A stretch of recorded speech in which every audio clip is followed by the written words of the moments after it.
I never imagined that one day I would be the one to tell a story like this. I always believed that I was on the right path, that the life of a priest was safe and guided by the hand of God. My life had been completely focused on serving others. Since I was young I felt the divine call. People came to me in search of advice and consolation, and I offered them the teachings of faith with all my heart. I spoke to them about the love of God, salvation and the divine purpose of our lives. I lived under the belief that by following the path of Christ my destiny was sealed. However, the belief, that unwavering faith that had accompanied me for so long, was put to the test. One night at the most unexpected moment, it was late and after a long day of masses and prayers, I fell exhausted into my bed. My body had been at its limit but my soul felt at peace, confident in the work I had done. While I closed my eyes thinking about the next mission I would have, the next day something strange happened.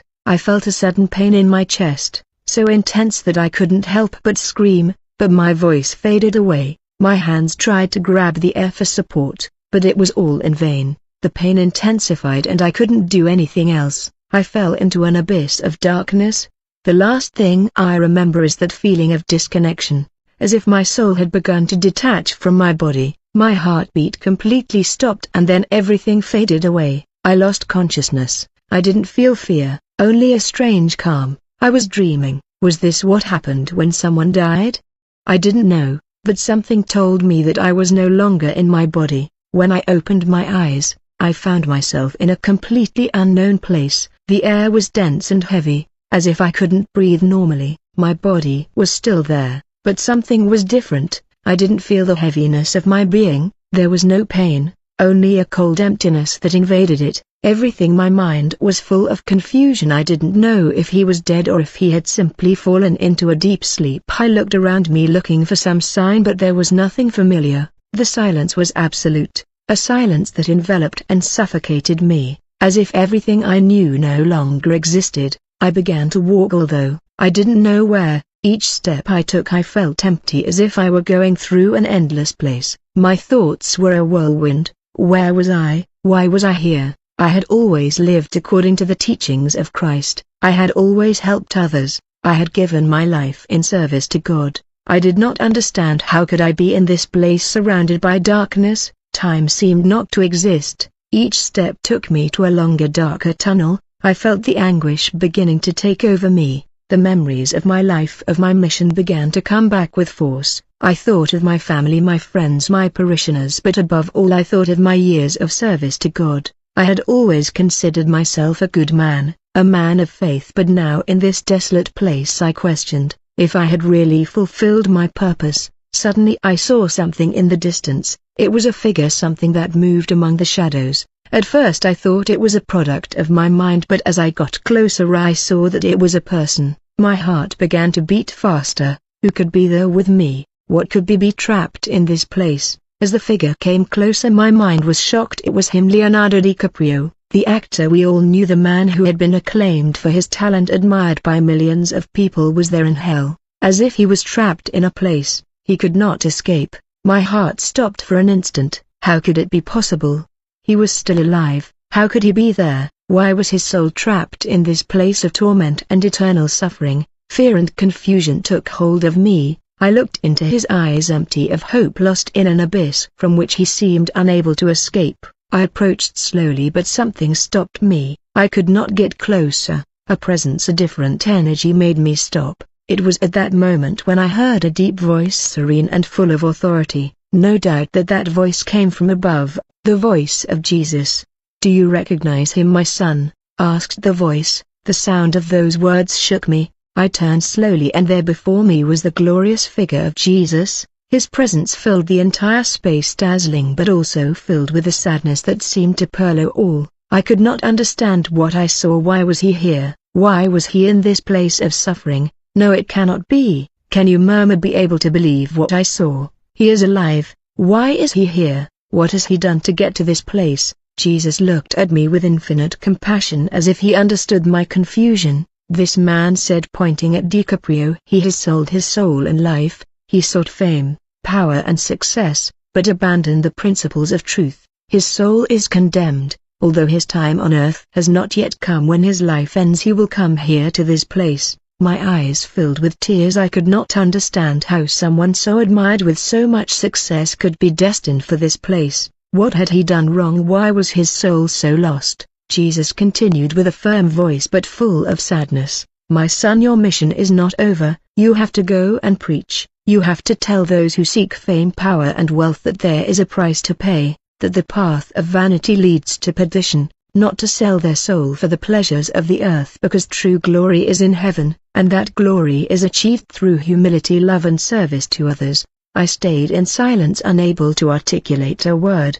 The vision of Jesus and the image of DiCaprio trapped in that place of suffering were engraved in my mind. My heart began to beat strongly, but now with a mission. I had to warn the living about the price they would pay for following the path of selfishness and vanity. Jesus had given me a mission and I could not fail. The light of Jesus began to fade, but his voice still resonated in my heart. "Remember, my son, that true power is not found in fame or money. True power is found in love, in serving others, in living with humility and faith." And so I found myself again in that dark abyss, but with a renewed purpose. I could not allow more people like Leonardo to follow the path of selfishness. I had to preach the truth, warn them about the consequences of their choices. From that moment on, my life would no longer be the same. My mission was clear, and although I didn't know how I was going to do it, I knew I couldn't rest until I had done it. The place around me was still an absolute void, but now something had changed inside me.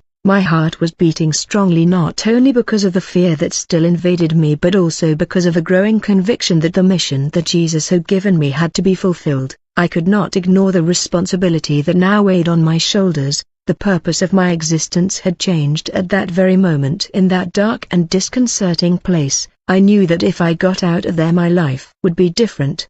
The silence that surrounded me was heavier than ever, and I realized that I was no longer walking alone. As I walked through the dark corridors of hell, I began to see other souls. Each one of them was trapped in an endless darkness. Some seemed to be in eternal torment, screaming, lamenting about their fate. Others simply wandered like aimless shadows, consumed. There was so much suffering in that place that I could not process it all. I felt overwhelmed, but once again that presence called me. The presence of Jesus appeared in front of me like a bright light, so bright that the darkness itself seemed to fade. For a moment, however, his gaze remained sad, laden with sorrow for the suffering that was before him. "What you see here is the result of the decisions of those who lived only for themselves," he told me with a calm that contrasted with the pain. In his words, "Every soul you find here was led by its own selfish desires. They sought earthly glory without understanding that true glory is in serving others." His voice resonated in my chest like an echo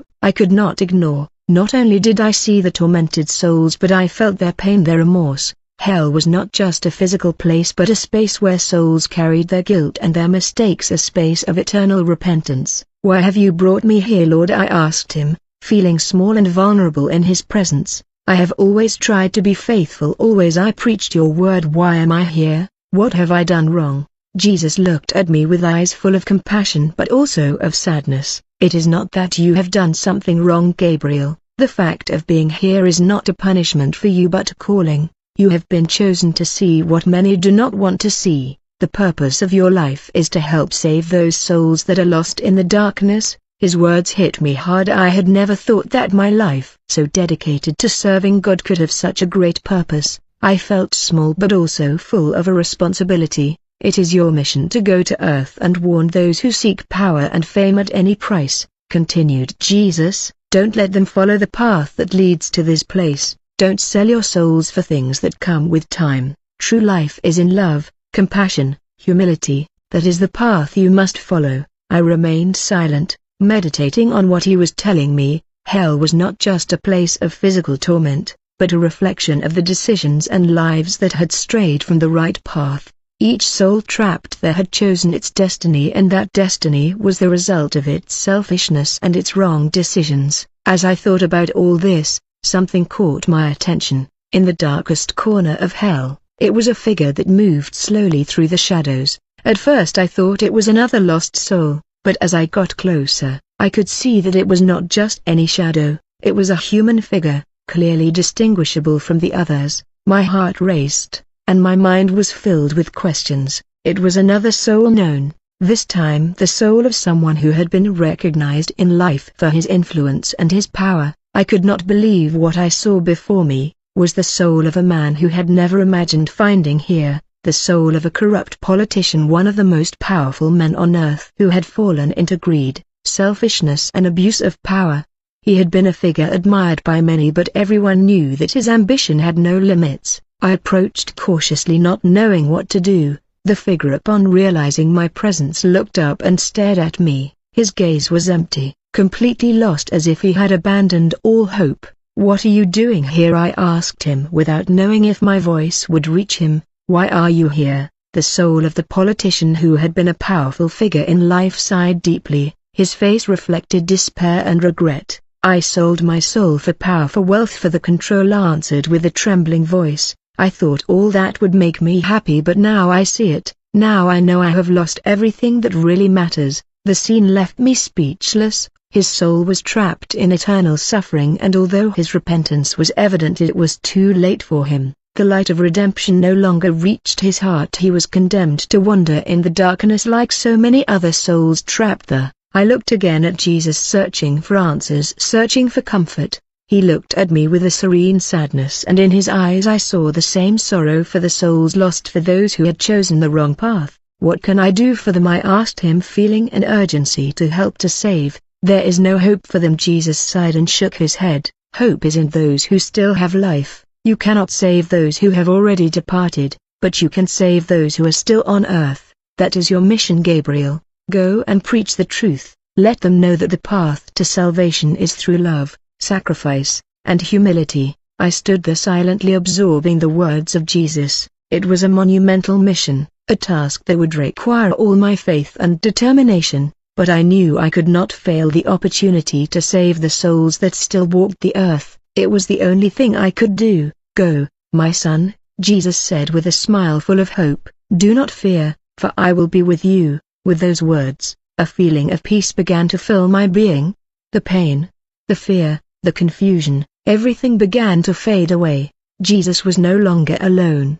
He was with me, and with that renewed strength, I prepared to return to the world of the living with a clear mission, to preach the truth, to warn of the consequences of greed, vanity, and selfishness, and to show the true path to salvation. I could not fail. When the light of Jesus disappeared, and everything began to fade away before me, I felt as if the weight of the world had been given to me all at once. At that very moment, I felt as if the weight of the world had been given to me all at once. That darkness enveloped me again. A strange feeling of peace began to invade my being. I did not understand how, but something inside me knew that I had changed, that I was no longer the same man who had arrived there. With a sudden movement, the dark and empty space that surrounded me began to disintegrate. The fog that had covered my eyes cleared, and slowly my vision was regaining its clarity. In the blink of an eye, the cold and despair of hell disappeared, and what was left was a completely different environment. My room.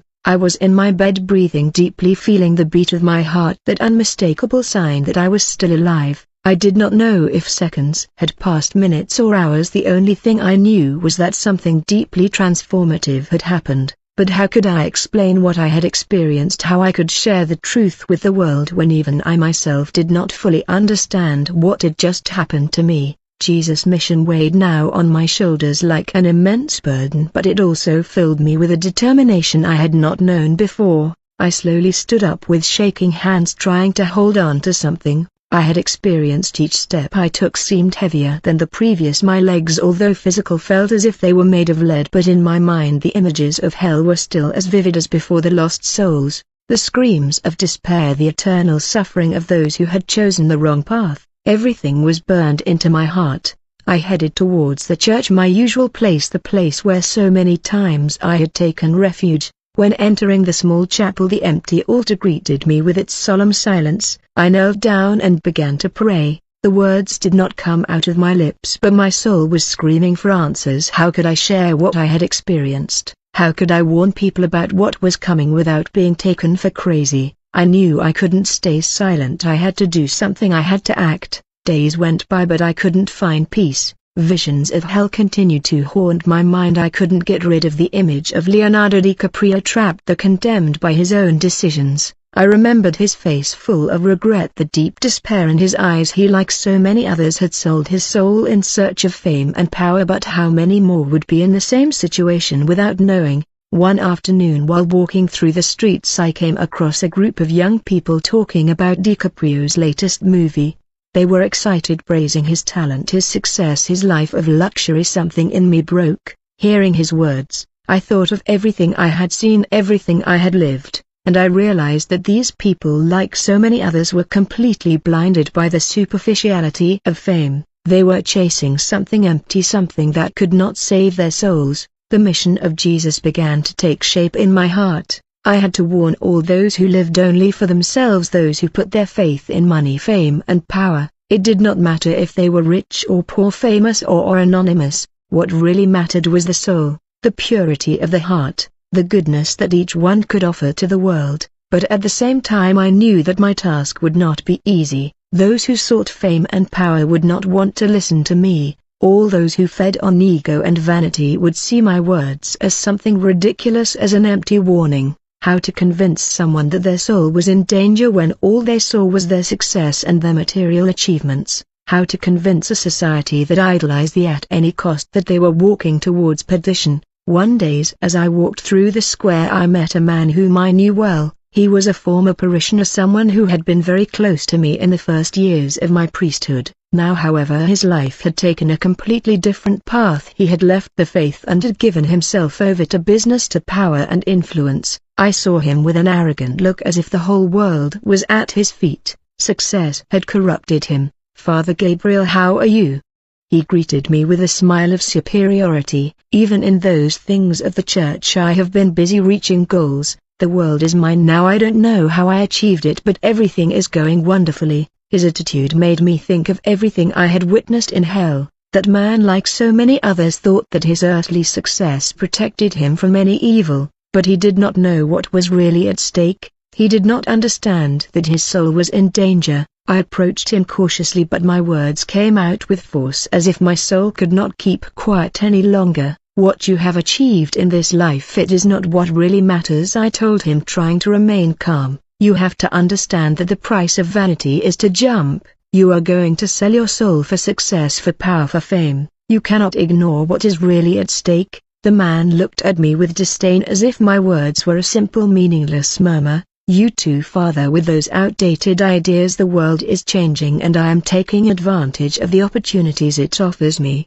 If you do not understand, that is your problem." His answer hurt me deeply, but it also reinforced my mission. I could not stay silent. I knew that my fight would be long, that my words would fall on deaf ears, but I could not stop trying. I could not allow more people to follow the same path as those condemned in hell. If I could save just one soul, then I would have fulfilled my mission. Day after day I shared what I had seen. I spoke with those who listened, trying to open their eyes to the truth. I told them about lost souls, about the price they paid to follow their selfish desires. Some people listened attentively, others mocked, and others simply ignored me. But despite the indifference, I kept going. I knew that every word I said was a seed planted in someone's heart, even though they didn't know it. At the time, as I continued on my mission, something inside me began to change. My faith strengthened, but I also understood that my journey was far from over. Jesus had shown me hell, but he had also shown me the path to redemption.